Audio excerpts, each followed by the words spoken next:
حرام تعلق کیا حلال نکاح کو حرام کر دیتا ہے؟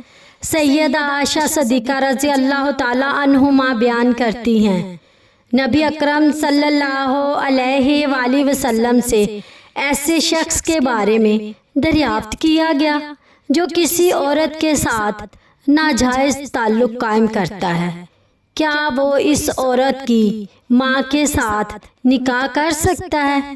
یا کوئی شخص ماں کے ساتھ ناجائز تعلقات قائم کرتا ہے تو کیا وہ اس کی بیٹی کے ساتھ نکاح کر سکتا ہے؟ نبی اکرم صلی اللہ علیہ وآلہ وسلم نے ارشاد فرمایا، حرام چیز حلال کو حرام نہیں کرتی ہے، وہ چیز حرمت کو ثابت کرتی ہے جو حلال نکاح کے ذریعے ہو۔ شریعت نے حلال نکاح اور ناجائز تعلقات کے احکام کو الگ الگ رکھا ہے۔ جو رشتے نکاح کے ذریعے قائم ہوتے ہیں انہیں ہر نکاح کے شرعی احکام جاری ہوتے ہیں۔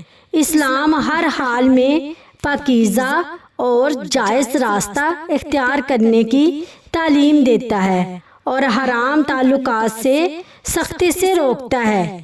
یہی اللہ تعالیٰ کی مقرر کردہ حدود ہیں جن کی حفاظت میں دنیا کی عزت اور آخرت کی کامیابی ہے۔